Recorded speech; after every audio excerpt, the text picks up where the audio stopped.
हमने दिल्ली के अंदर दो दलित और 2 हिंदू को टिकट दिया। आप इस बात को कैसे कह सकते हैं? आप तो ये बात बीजेपी से पूछिए कि उत्तर प्रदेश के अंदर 403 सीटों पर चुनाव हुआ और उत्तर प्रदेश में बीजेपी ने किसी एक मुसलमान प्रत्याशी को टिकट नहीं दिया।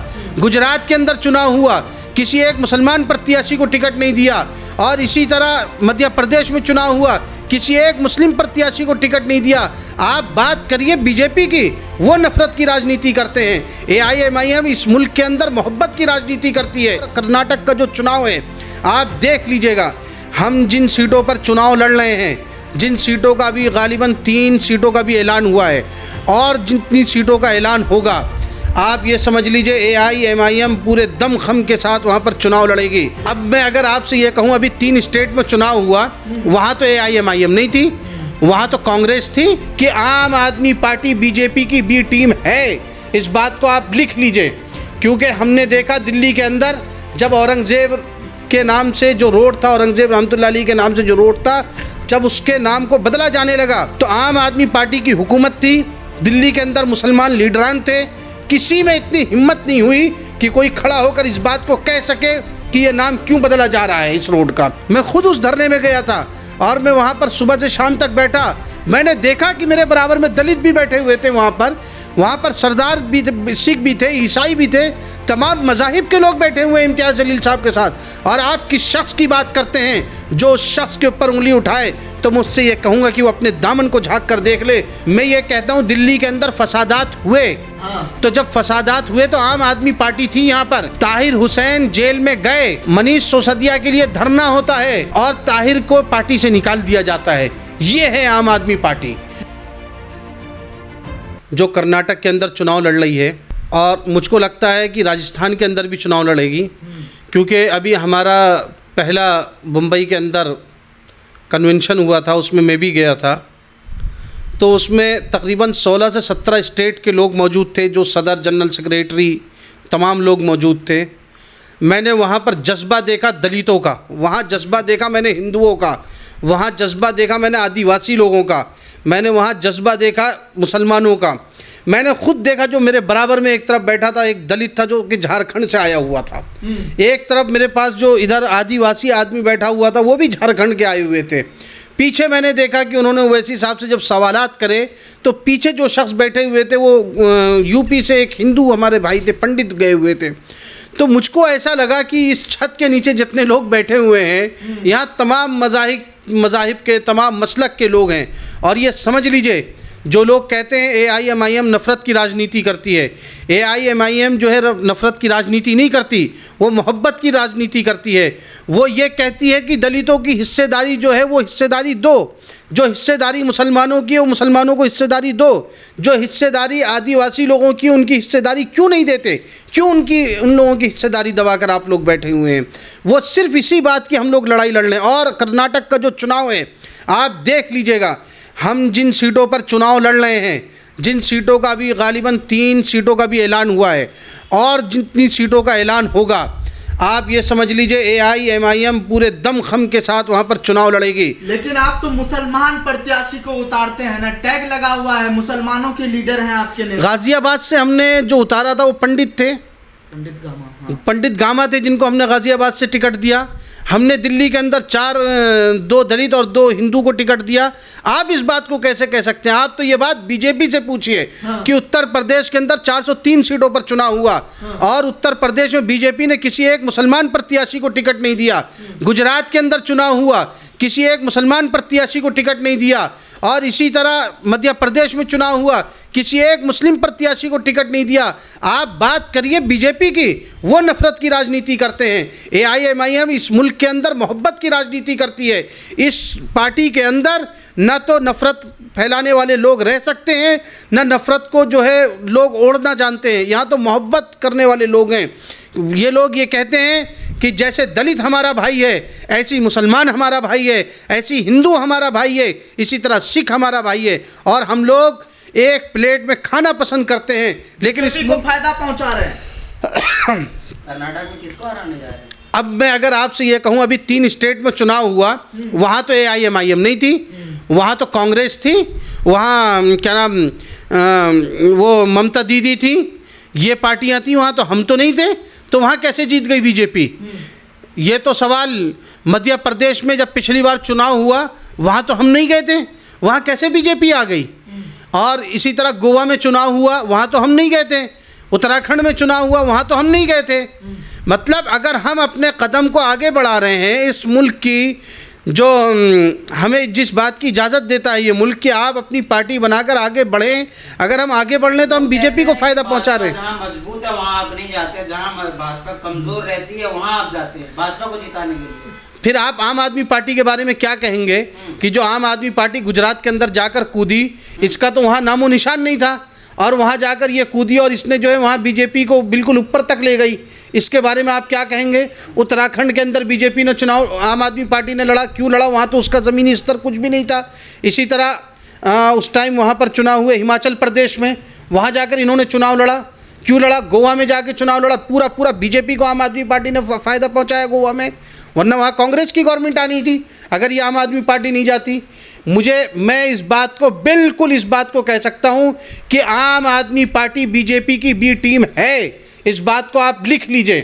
क्योंकि हमने देखा दिल्ली के अंदर जब औरंगज़ेब के नाम से जो रोड था, औरंगज़ेब रहमतुल्लाह अलैह के नाम से जो रोड था, जब उसके नाम को बदला जाने लगा तो आम आदमी पार्टी की हुकूमत थी, दिल्ली के अंदर मुसलमान लीडरान थे, किसी में इतनी हिम्मत नहीं हुई कि कोई खड़ा होकर इस बात को कह सके कि ये नाम क्यों बदला जा रहा है इस रोड का।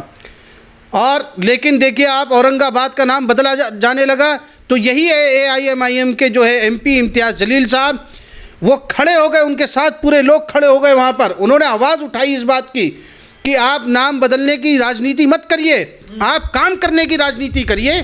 आपने कितने हॉस्पिटल खोले वो बताइए, कितने आपने क्या करा, सरकारी आवाम को क्या फ़ायदा पहुँचाया, उसकी बात करिए। मैं खुद उस धरने में गया था और मैं वहाँ पर सुबह से शाम तक बैठा, मैंने देखा कि मेरे बराबर में दलित भी बैठे हुए थे वहाँ पर सरदार भी, सिख भी थे, ईसाई भी थे, तमाम मज़ाहिब के लोग बैठे हुए हैं इम्तियाज़ जलील साहब के साथ। और आप किस शख्स की बात करते हैं? जो शख्स के ऊपर उंगली उठाए तो मुझसे ये कहूँगा कि वो अपने दामन को झाँक कर देख ले, वो शख्स वो है ना। तो कभी मुझे लगता है कि रात दिन उसने हिंदू मुसलमान सिख ईसाइयों को एक करने में लगा हुआ है वो शख्स, जिसका नाम इम्तियाज़ जलील है।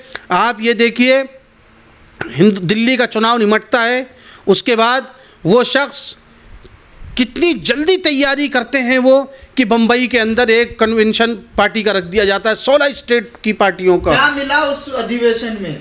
अधिवेशन में क्या मिला, ये आपने बहुत अच्छा सवाल करा। बहुत सारे लोगों की आंखें खुली अधिवेशन के अंदर और बहुत सारे रेजोल्यूशन पास हुए उस अधिवेशन के अंदर, और हमें ऐसा लगा कि ये अधिवेशन हर साल होना चाहिए और ये पहली बार हुआ पार्टी का, और इसकी जितनी मेहनत थी ये सब इम्तियाज़ जलील MP साहब ने करी। कम वक्त में इतना बड़ा प्रोग्राम सेटअप कर देना। उसके बाद वो शख्स वहाँ से निकलता है और औरंगाबाद में जाके धरने पर बैठ जाता है। मैं सोचता था कि आखिर इस शख्स के अंदर इतनी ताकत कहाँ से आती है। तो जब मैं औरंगाबाद गया तो मुझे पता चला कि यहाँ पर असल में औरंगज़ेब रहमतुल्लाह अलैह लेटे हुए हैं, जिन्होंने दलितों को जुल्म व सितम से निकाल कर खुली हवा में, खुले आसमान में सांस लेने की ले जाकर खड़ा करा था खुले आसमान के नीचे। तो औरंगज़ेब रहमतुल्लाह अलैह की दुआएं हैं, या ये कह लीजिए कि उनकी कुछ ऐसी चीज़ें हैं कि जिनको इम्तियाज़ जलील साहब लेकर चल रहे हैं, और वो शक्ति उनको वहाँ से मिल रही है। औरंगज़ेब रहमतुल्लाह अलैह क्योंकि वहाँ लेटे हुए, वो शक्ति इम्तियाज़ जलील साहब के अंदर है। और आप इम्तियाज़ जलील साहब की मैं क्या बात करूँ, आज गालिबन 1 साल हो गया उनकी वालिदा के इंतकाल को। आज ही के दिन या शायद कल हुआ था उनका इंतकाल। अपनी माँ का इतना वफ़ादार MP तो मैंने आज तक नहीं देखा भाई। लेकिन आप टिकट मुसलमानों को देते हैं, बात दलित, आदिवासी, पिछड़ा, अति पिछड़ा सबकी करते हैं। मैंने अभी आपको बताया ना, गामा साहब को हमने टिकट दिया। उत्तर प्रदेश के अंदर कई सीटों पर AIMIM ने जो है दलितों को, आदिवासियों को, हिंदुओं को, पंडितों को टिकट दिया। टिकट देने से क्या होगा? कौन कहता है? जोड़िए ना आजम खान को, अतीक अहमद को, आपके पार्टी में भी थे। हमने तो अतीक अहमद साहब के लिए कहा था, वो नहीं आए तो बताइए हम क्या करें। हाँ। आजम खान साहब तो भाई बड़े लीडर हैं। हाँ। उनके बारे में आप क्या कह सकते हैं, वो तो हमारी पार्टी के जो बड़े लीडरान हैं वही फैसला करेंगे। हाँ। मैं तो सिर्फ इस बात को कह सकता हूँ कि हम लोग AIMIM से मोहब्बत करने वाले लोग हैं, असदुद्दीन ओवैसी साहब से मोहब्बत करने वाले लोग हैं, अकबरुद्दीन ओवैसी साहब से मोहब्बत करने वाले लोग हैं और इम्तियाज़ जलील साहब से मोहब्बत करने वाले लोग हैं। हमने इस पार्टी को जिस तरह उन लोगों ने सींचा है, इसी तरह आज हम लोगों के अंदर, हम लोग जवान हैं, हम लोग इस पार्टी को सींच रहे हैं और इंशाअल्लाह आप वो वक्त भी देखेंगे कि हमारी पार्टी से लोग हमारी टेबल पर बैठकर आकर बात करेंगे। अभी लोग बात नहीं करना पसंद करते, एक वक्त आएगा कि लोग हमारी टेबल पर आकर बात करेंगे।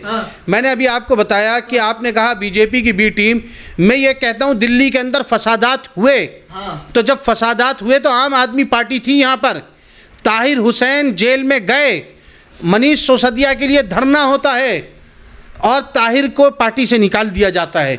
ये है आम आदमी पार्टी। आम आदमी पार्टी ने दिल्ली के अंदर आज इमामों की तनख्वाह 24 महीने की रुकी हुई है, वो नहीं दी। ये वक्फ बोर्ड और जो है इसी तरह फतेहपुरी मस्जिद के अंदर जो मुलाजिमीन, जो मदरसा है फतेहपुरी मस्जिद का, तकरीबन 24 महीने उन लोगों को हो गए, उन लोगों की तनख्वाहें नहीं मिली।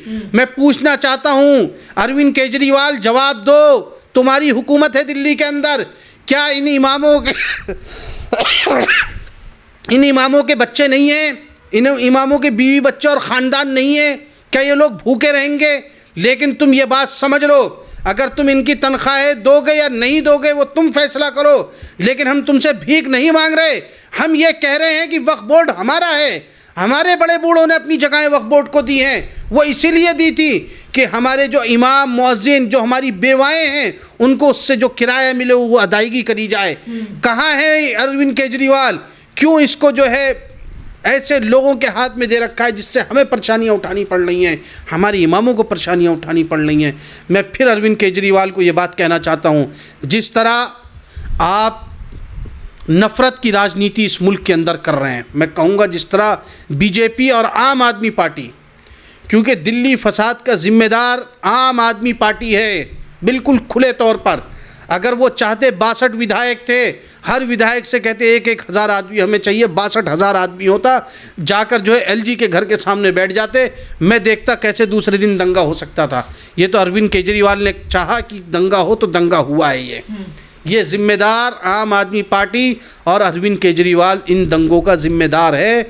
और अरविंद केजरीवाल इस बात का भी दिल्ली के अंदर ज़िम्मेदार है, जो हिंदू और मुसलमानों के बीच में खाई पैदा हुई है, ये अरविंद केजरीवाल इस चीज़ का ज़िम्मेदार है। ठीक है, तो कर्नाटक में जीत रहे हैं आपकी पार्टी?